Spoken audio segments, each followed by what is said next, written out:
Hey guys, Mike here from Movie Nation.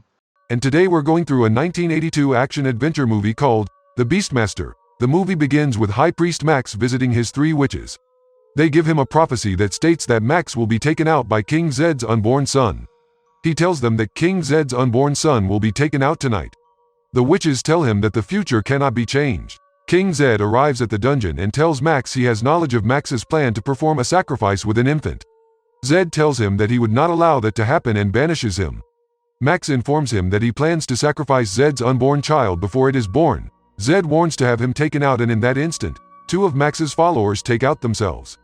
Zed orders his guards to capture Max. Later that night, one of the witches attempts to harm King Zed's unborn child.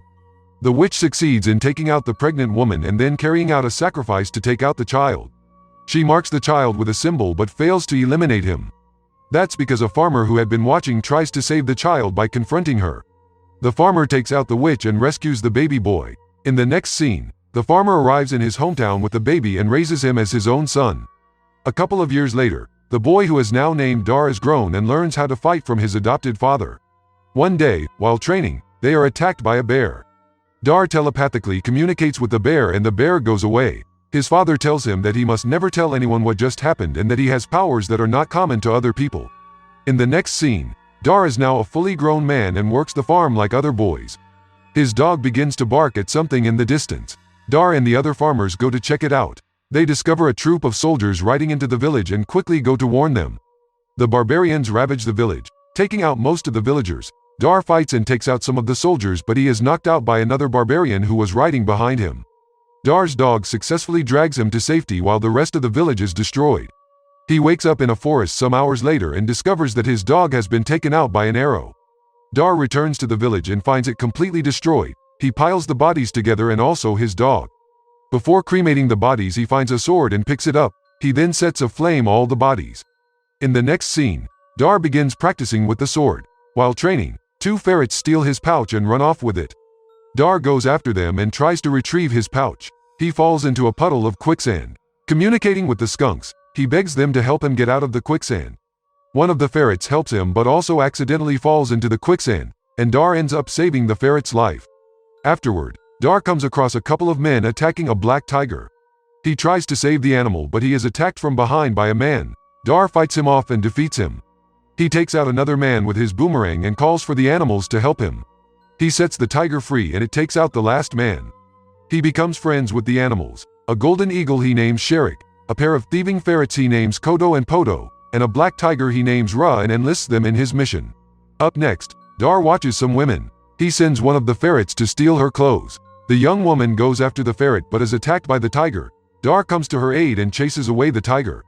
He tells the woman that she owes her his life and kisses her as payment for his services.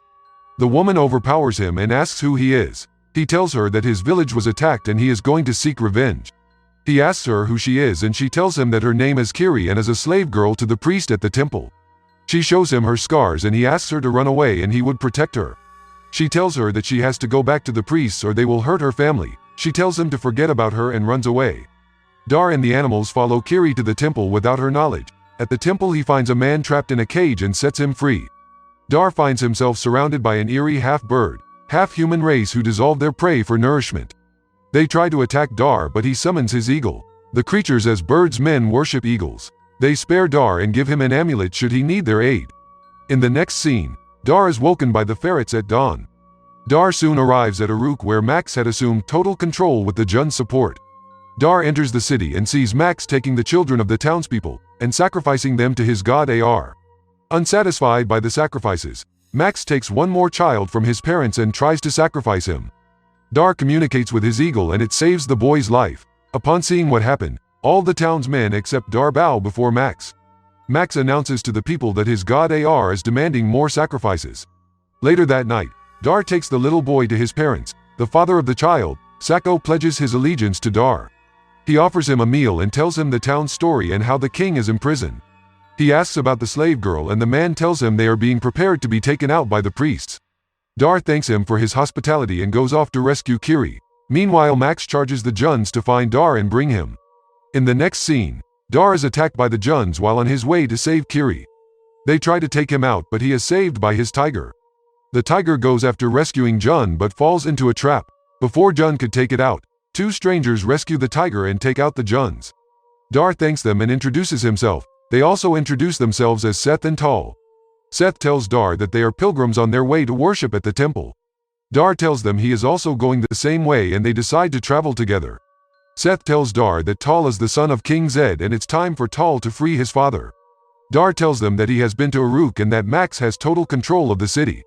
Seth asks Dar why he travels with animals. Dar tells him that he has a special relationship with animals and introduces them to the ferrets.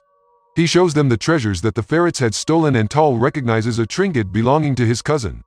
Dar tells them that the trinket belongs to a slave girl. Tal convinces him that the trinkets belong to his cousin Kiri.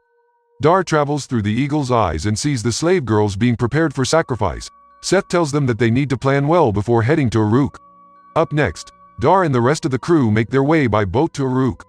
They get to the riverbank and see the priests with Kiri and the other slave girls. Seth and Dar engage the priests in a fight and defeat them. Upon seeing the tiger, some of the priests escape. While tying up the other priests, a horde of Juns begins to shoot arrows at them but Seth paddles everyone to safety. On the boat, Tal asks Dar if he would help them free Zed. He asks Tal to ask Kiri to convince him.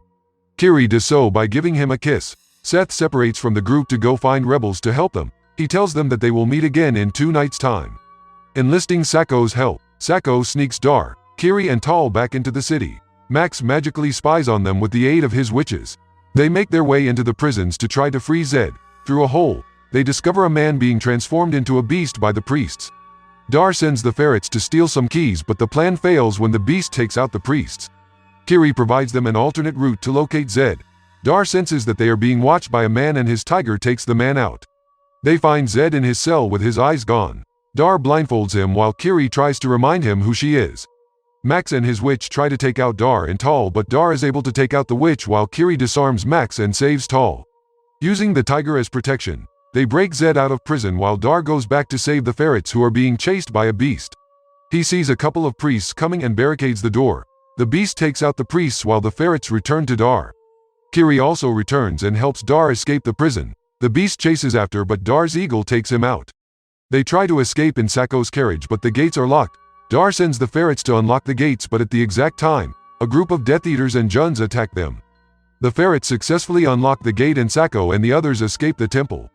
In the next scene, Zed addresses the people and tells them that they have to take back the city. Dar disagrees with him and tells him that they need more warriors. Zed asks Dar who he is and Seth tells Zed that Dar is the Beastmaster who saved his life with his skills. Zed refuses Dar's help. He calls him a freak and sends him away. Dar goes away with his animals but Kiri comes to comfort him. He asks her to come with him but she tells him that she has to stay with her people. Zed shares his plans to retake the city with Seth but Seth finds out that Max and his witch have been spying on them using a magic ring that Tal has been wearing. He destroys the ring and blinds the witch in the process. Seth tells Zed that Max is aware of their plan but the adamant Zed commands him that the attack must continue. The next morning, Sacco goes to inform Dar that the attack failed and Max has captured everyone. Dar and his animals go to rescue them. Dar takes out some of the guards while the ferrets free Seth and Tal.